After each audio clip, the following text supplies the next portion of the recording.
Welcome to I Believe, where we talk about governance and philosophy in America. I'm Joel Douglas, and I believe in America. Thanks for joining me.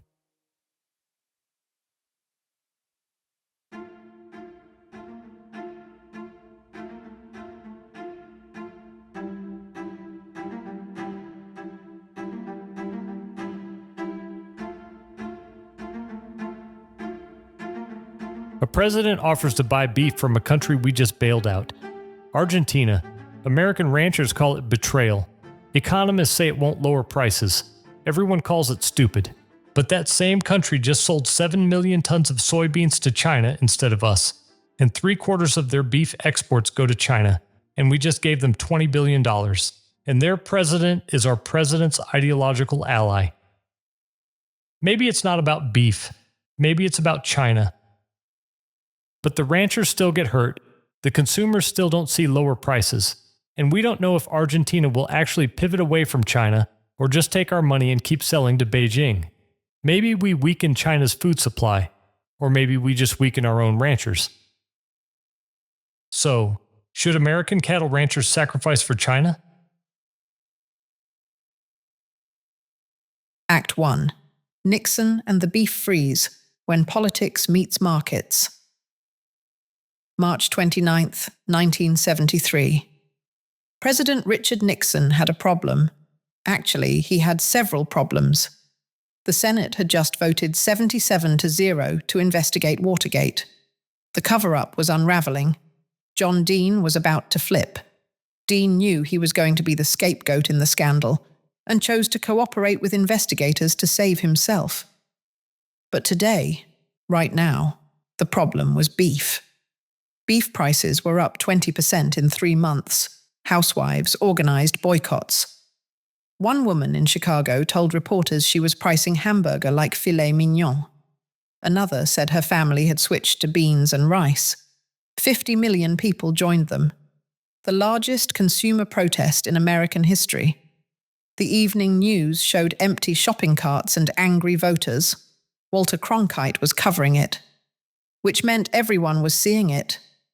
Nixon's economists told him to let the market work, and it would self-correct. George Shultz at Treasury, Herbert Stein at the Council of Economic Advisors. They said this was a supply problem. Bad weather, reduced corn harvest, feed costs up. Drought in the Southwest meant fewer cattle. Higher prices would drive the market to adjust and incentivize production. Give it time.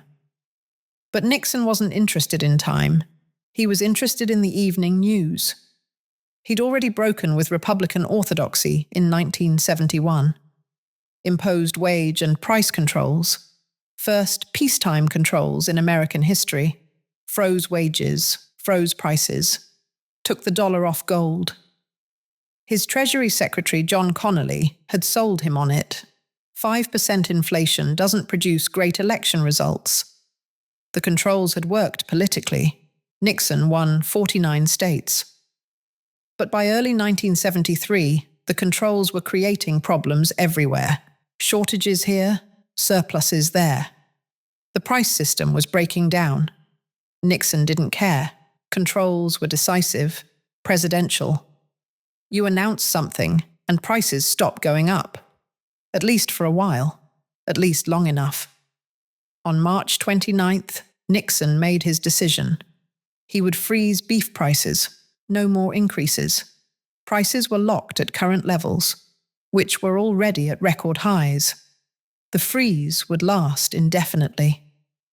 Shultz and Stein thought it was madness. You can't freeze one price in a market economy. Everything is connected. Freeze beef and you'll create chaos. Nixon announced it anyway.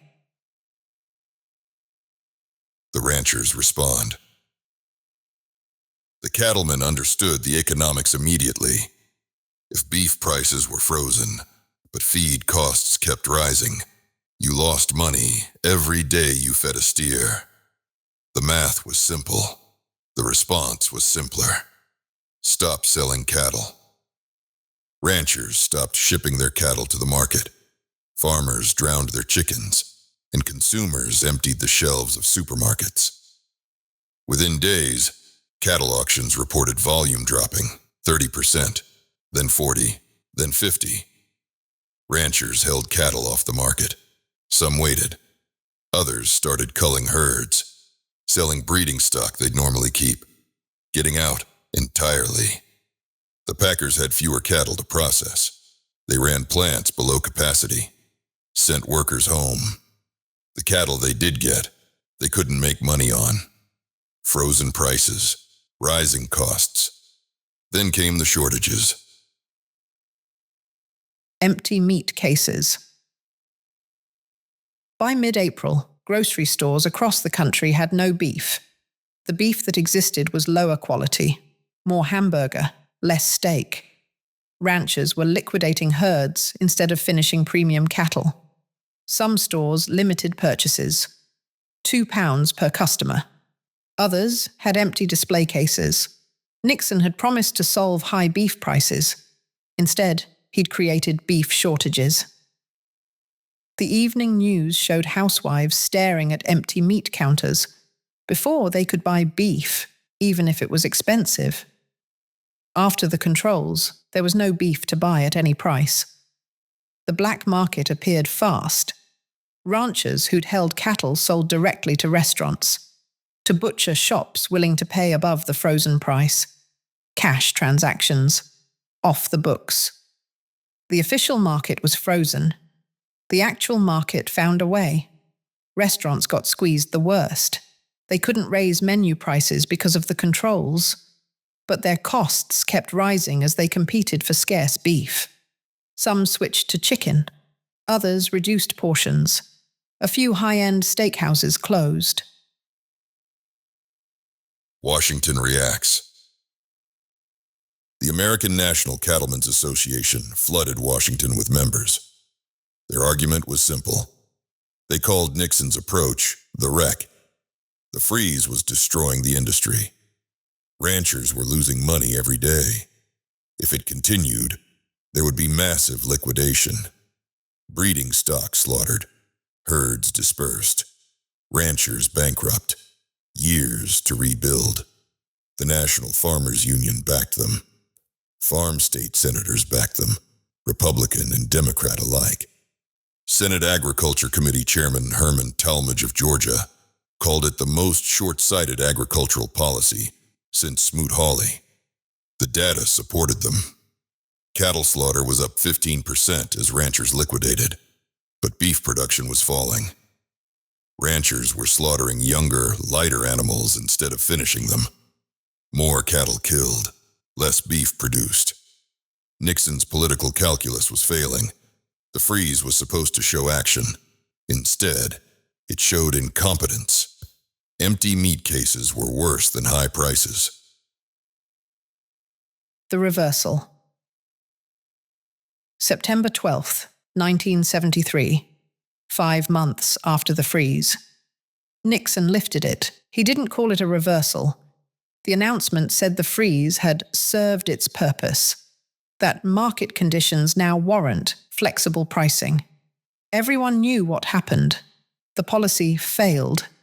Beef prices immediately shot up, higher than before the freeze.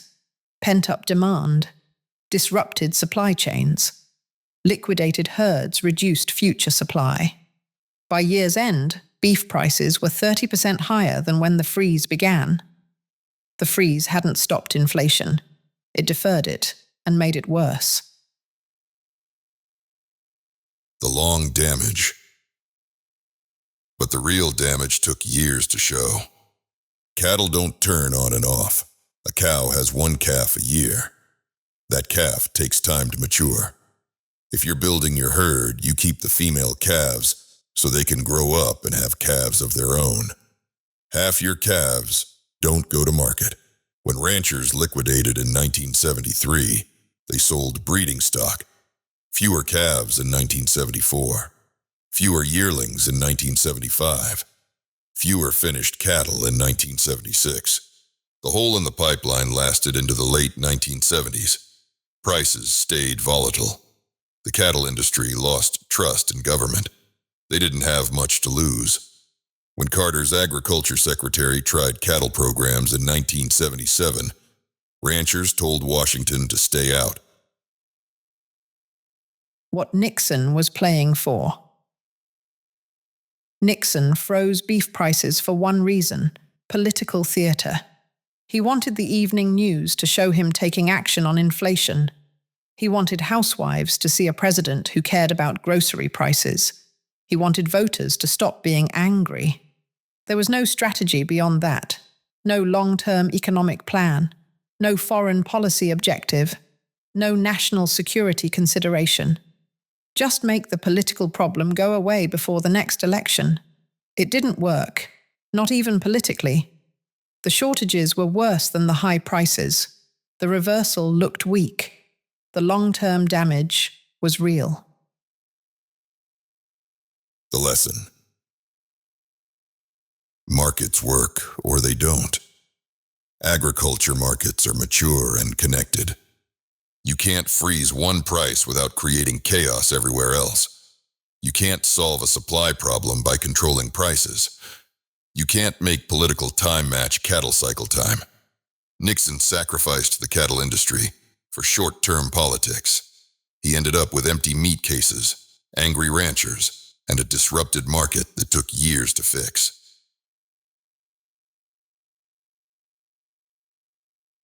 Fast forward to 2025. President Trump is proposing to use beef imports to lower prices. American ranchers are furious. Economists say it won't work. People are calling it Nixon all over again. But there's a difference. Nixon had no strategic objective beyond the next news cycle. What if Trump does? What if this isn't about beef prices at all? What if it's about China? Argentina just sold 7 million tons of soybeans to China instead of us.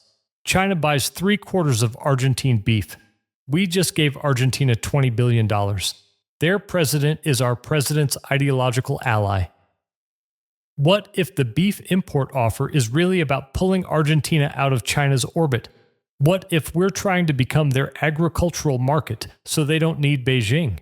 What if this is an attempt at strategic positioning disguised as price policy? Then it's different than Nixon's play. It's something else. But American ranchers still get hurt because cattle profits need to be high to rebuild herds. Consumers don't see lower prices, and we don't know if Argentina will pivot to America or just take our money and keep selling to China. Nixon sacrificed the rancher for politics and got nothing. Trump might be sacrificing the rancher for strategy. But what if the strategy doesn't work? What if Argentina takes the bailout, accepts the beef deal, and keeps selling to Beijing anyway? Then we've disrupted our own cattle industry for nothing. Again. The question stands, should American cattle ranchers sacrifice for China? And the tougher question beneath it, what if they sacrifice and we still lose? Act 2. U.S. beef markets. U.S. beef prices are at record highs. Steak prices are up 17% year over year. Ground beef up 13%. Beef roasts up 14%. USDA projects beef and veal prices will rise 12% in 2025, compared to less than 2% for pork or poultry. The average American family is paying hundreds more annually just for beef. The cause is the same as Nixon's crisis: supply. The July U.S. cattle herd number is the lowest in recent history, and it's going to have a hard time growing. Beef replacement heifers are the future breeding stock. Their numbers are falling. This is year 12 of the current cattle cycle. Most cattle cycles last 9 to 10 years. This is the longest contraction phase in 35 years. Industry analysts are calling it a hypercycle. Now the decisive matter. Prices drive cattle numbers in a free market. Tight cattle numbers mean low beef production, higher prices, and strong producer margins. Producers capitalize on strong margins. They retain more heifers, keep more cows, and expand. But from the time a producer decides to retain a heifer calf in the cow herd, it takes 3 years for her offspring to contribute to revenue. Why isn't the herd rebuilding? In a normal cycle, record prices would trigger expansion immediately. Calf prices are high, so why aren't ranchers expanding? First, drought. Cows need grass and water, but because of drought, nearly all U.S. beef cows are in states with very poor to fair pasture. When ranchers have no grass and feed costs spike, they can't afford to keep their cattle. Second, the incentive of high prices. Some ranchers are sending cows to market because they judge they're worth more now than the calves they would produce will be worth in 18 to 24 months. Third, demographics and debt. The average rancher is nearly 60. Should they sell today while prices are good, or take on debt at high interest rates to purchase expensive cattle and maintain infrastructure? Many are choosing to exit, taking their profits, not rebuilding. Then there's New World screwworm. It's a parasitic fly eradicated from the U.S. decades ago. Flesh-eating larvae that burrow into cattle and kills them slowly. Now it's back at the Mexican border. The government banned live cattle imports from Mexico. In 2025, we imported 80% fewer cattle from Mexico. So the breeding herd is at a 75-year low from drought and liquidation. The normal supply of Mexican feeder cattle that would help is gone because of disease. And ranchers are selling heifers for slaughter instead of keeping them for breeding because current prices are too good to pass up. This is why beef prices are high. This is why they'll stay high. The market is signaling strong demand and low supply. Don't cry for me, Argentina. October 14th, 2025. Treasury Secretary Scott Bessent announced a $20 billion bailout for Argentina. Presidents Trump and Milei are allies, disruptors of government. Trump wants Milei to succeed. So we gave Argentina $20 billion. Within days, Argentina suspended its export taxes on soybeans. China saw the door open. They bought 7 million metric tons of soybeans from Argentina. In the same time frame, China bought 0 soybeans from the United States. American soybean farmers were furious. We bailed out our direct competitor, who immediately undercut us and sold to China. Then a week later, President Trump posed, we could buy beef from Argentina to bring our beef prices down. The ranchers exploded. Wyoming-based Meriwether Farms addressed President Trump directly. We love you and support you, but your suggestion to buy beef from Argentina to stabilize beef prices would be an absolute betrayal to the American cattle rancher. Ranchers know the numbers don't work. Economists look at the proposal and see Nixon all over again. Government intervention to solve a political problem that won't actually solve anything. Argentina currently accounts for 2% of total U.S. beef imports. Even if we doubled Argentine imports overnight, it would be less than 0.7% of U.S. beef consumption. Statistically invisible. But not invisible at the Argentinian polls. Argentine midterm elections were 2 days ago, October 26th, 6 days after Trump's announcement. A U.S. commitment to buy Argentine beef on top of the $20 billion bailout is a political gift. It signals American support. It gives Milei something to campaign on. The American rancher sees this clearly. We're sacrificing their market stability for Argentina's election prospects. Let's remember that high beef prices are the market working. The herd is at 1951 levels and needs years to rebuild. Ranchers need high prices to recover.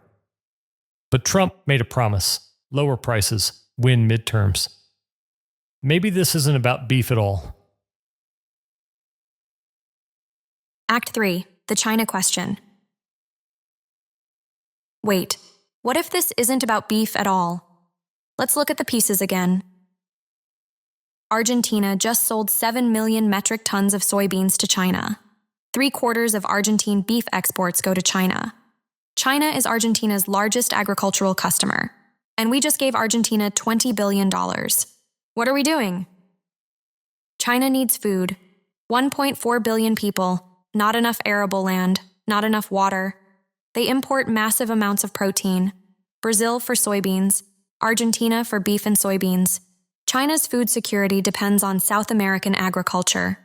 If we want to pressure Beijing without firing a shot, we threaten their food supply.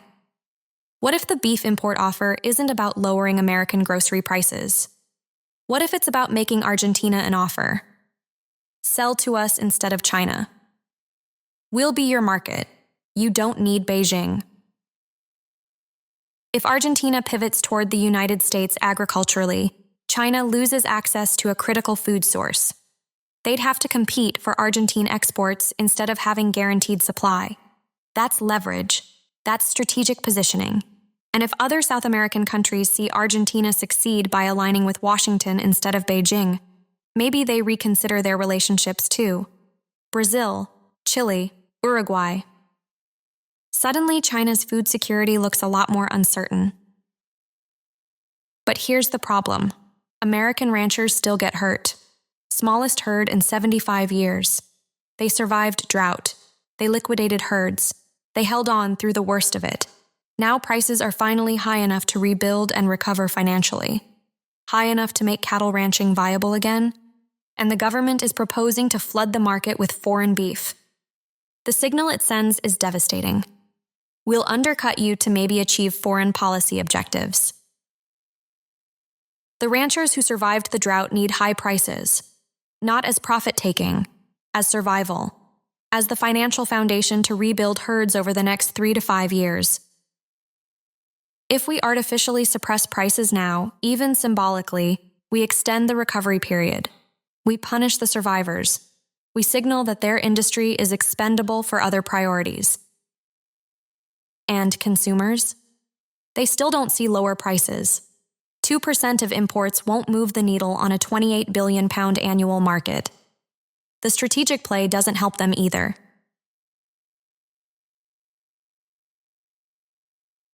The Hamilton-Jefferson split. This is one of the oldest arguments in American governance.